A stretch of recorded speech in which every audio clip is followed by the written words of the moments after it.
అందరికీ నమస్కారం. నా పేరు Archana. Welcome to your thoughts. ఈరోజు కథ you are mine part 50. Next day morning నిద్ర లేచిన వైషు పక్కన రిషి లేకపోవడంతో ఎక్కడికెళ్లారు అనుకుంటూ కంగారుగా వెతికింది. ఏవండి పలకలేదు. రిషి సార్ అని పిలిచింది. ఆయన రెస్పాన్స్ రాలేదు. పక్కన రూమ్స్ ఉండడంతో వెళ్ళి చూసిన వైషు కళ్ళు పెద్దవయ్యాయి. ఎదురుగా బాబు వితౌట్ షర్ట్లో వర్కౌట్స్ చేస్తూ కనిపించాడు. వైషు ప్రజెన్స్ అతనికి తెలుస్తుంటే పుషప్స్ చేస్తున్న రిషి తలెత్తి ఆమెను చూశాడు. రెప్ప వేయకుండా చూస్తూ కనిపించింది. ఆమెను చూడగానే నవ్వొచ్చింది రిషికి. హలో పిల్లామ్స్, why are you looking like that అన్నాడు. తల తిప్పేసుకుంది అతని మాటకి. ఇలారా అన్నాడు. రాను అనింది. రావే అని ప్రేమగా పిలిచాడు.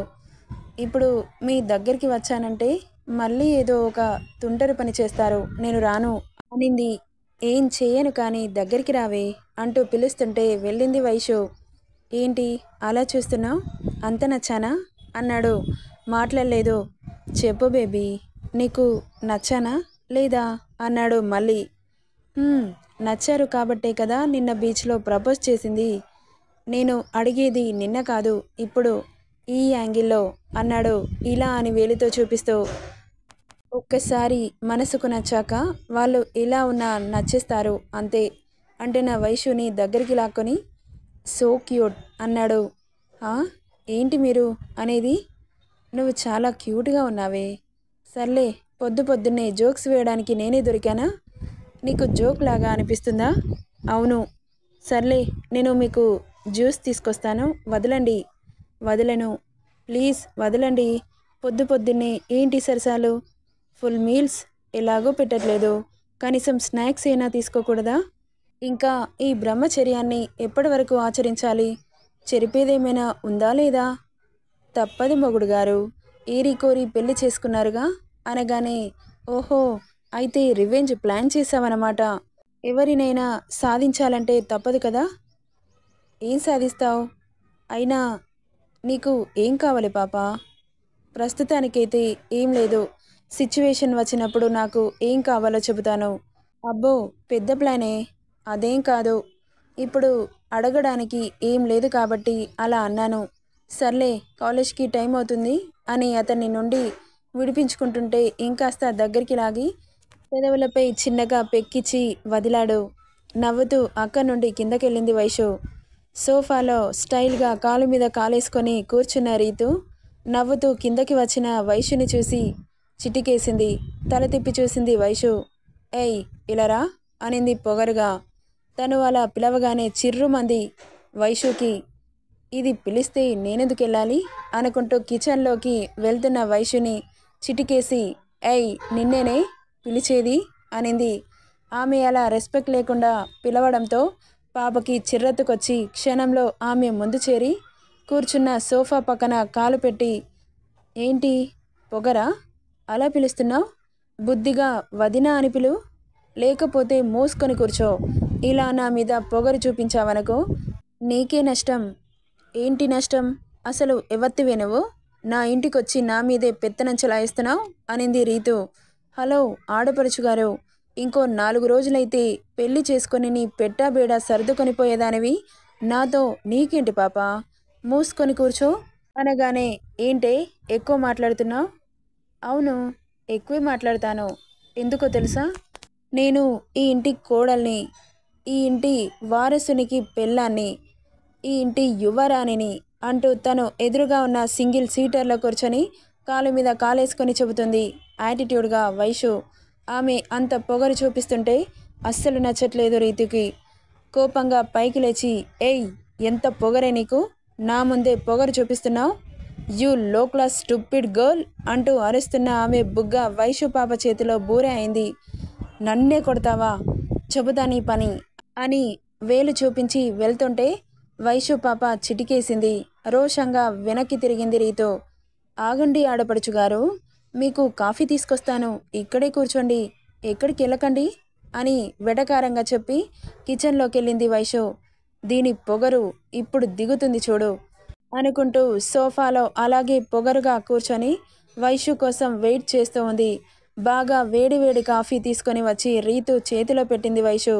కాఫీని వైషుని మార్చి మార్చి చూస్తూ కన్నింగ్ స్మైల్ ఇచ్చింది రీతు. ఏంటి అలా చూస్తున్నావు, తాగు అనింది వైషు కాఫీ సిప్ చేస్తూ. రీతు వైషుని అలాగే చూస్తూ కాఫీని తీసి వైషు మీదకి విసరగానే భయంతో కళ్ళు మూసింది వైషు. తన మీద ఇంతసేపటికి కాఫీ పడకపోవడంతో కళ్ళు తెరిచి చూసిన వైషు ఎదురుగా మిర్రర్ ఉండడంతో ఆశ్చర్యంగా చూసింది.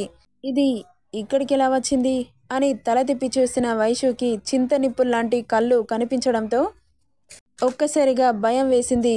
షార్ప్గా రీతుని చూస్తూ కనిపించాడు రిషి. ఉలిక్కిపడింది రీతు. ఈ మిర్రర్ ఇక్కడికి ఎలా వచ్చింది అనుకుంటున్నారా?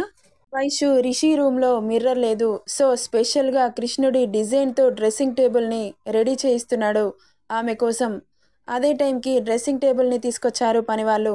జ్యూస్ తెస్తానన్న వైషు ఇంకా కిందకి రాకపోవడంతో అప్పుడే కిందకి వస్తున్న రిషికి ఎదురుగా ఉన్న కాన్వో విని ఫాస్ట్గా వచ్చాడు.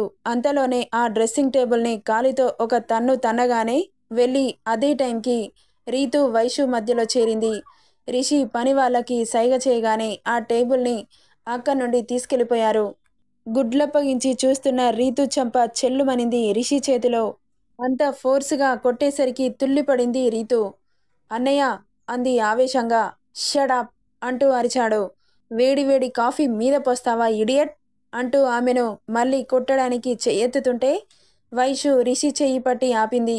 ఇక కోపాన్ని ఆమె స్పర్శతో కంట్రోల్ చేసుకొని, ఇంకోసారి ఇలాంటి పిచ్చి వేషాలు వేశావనుకో తోలు వలిచేస్తాను అని వేలు పెట్టి చూపించి కోపంగా అక్కడి నుండి వెళ్ళిపోయాడు. రీతు వైషుని కొట్టేలాగా చూస్తూ అక్కడి నుండి రూమ్కి వెళ్ళిపోయింది. వైషు జ్యూస్ తీసుకొని రిషి వెనకాలే వెళ్ళింది. ఇక రూమ్కి వెళ్ళిన వైషు రిషి కనిపించలేదు. బాల్కనీలోకి వెళ్ళి చూసింది. కోపంగా అటువైపు నిలబడి కనిపించాడు. అతని భుజంపై చేయి వేసి కదిపింది. వెనక్కి తిరగలేదు. ఏవండి అనింది పక్కన నిలబడి. మాట్లాడలేదు. ఇదిగోండి జ్యూస్ అంటూ గ్లాస్ తీసి అతని చేతిలో పెట్టి తాగండి అనింది. గ్లాస్ని తీసుకొని కోపంగా పక్కన పెడుతుంటే పెట్టనివ్వకుండా ప్లీజ్ అనింది రిక్వెస్టింగ్గా ఫేస్ పెట్టి. అయినా అంత కోపం ఎందుకు? తను చిన్నపిల్ల, తనకేం తెలుసు? తను చిన్నపిల్ల, బీటెక్ చదువుతుంది. చిన్నపిల్ల ఎలా అవుతుంది? అయినా నువ్వేంటే దానికి కాఫీ ఇచ్చేది? మేడ్స్ ఉన్నారుగా అన్నాడు కోపంగా. మన ఇంట్లో వాళ్ళకి సేవ చేస్తే తప్పేంటి అనింది మూతి ముద్దుగా పెట్టి. ఆమె మంచితనానికి కాసేపు వైషుని అలాగే చూసి, నువ్వు అనుకుంటే సరిపోతుందా? వాళ్ళు కూడా నిన్ను నా వాళ్ళు అనుకోవాలిగా అన్నాడు.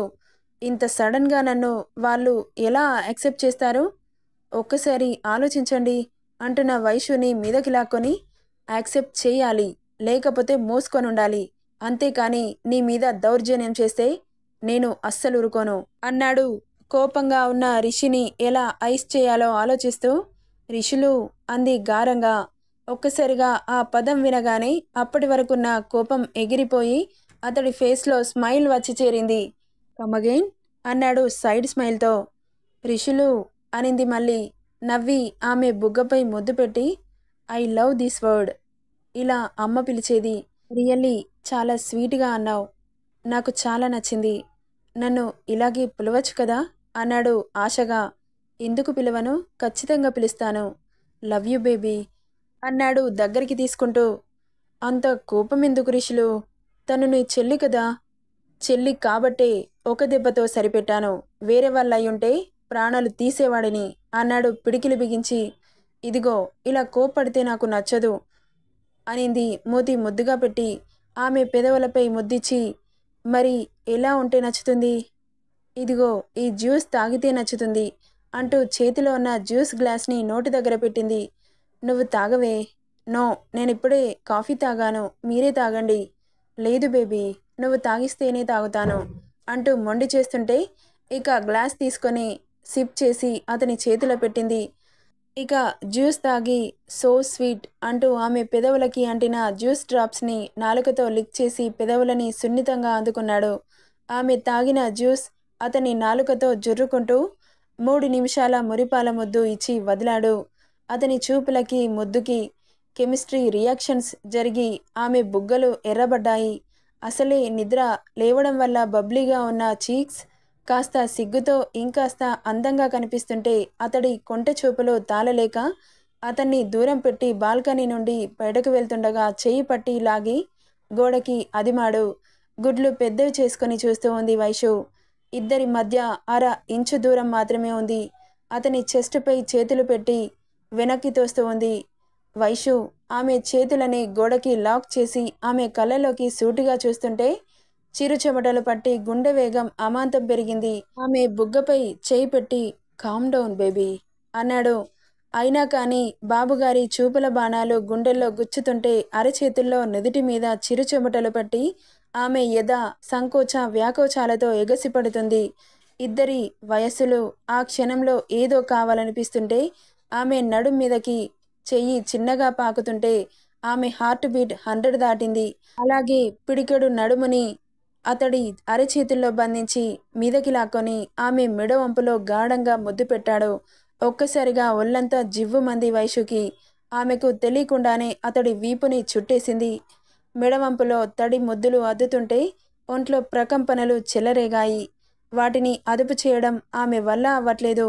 ఇద్దరి తనువుల్లో వేడి సెగలు పుట్టగానే వైషుని గట్టిగా హత్తుకొని ఆమె మెడవంపులో తలదూర్చి కళ్ళు మూసుకున్నాడు రిషి. కాసేపు ఒంట్లో రేగిన కోరికలని అదుపు చేసుకుంటూ ఆమెను అలాగే వదిలి వాష్రూమ్కి వెళ్ళి షవర్ కింద నిలబడ్డాడు. చల్లటి నీళ్లు అతడి బాడీ మీద పడుతుంటే చాలాసేపటికి ఒంట్లో వేడి చల్లబడింది. నెక్స్ట్ ఏం జరుగుతుందో నెక్స్ట్ పార్ట్లో చూద్దాం. ఈ స్టోరీ ఎలా ఉందో కామెంట్ చేయండి friends. Thank you for listening.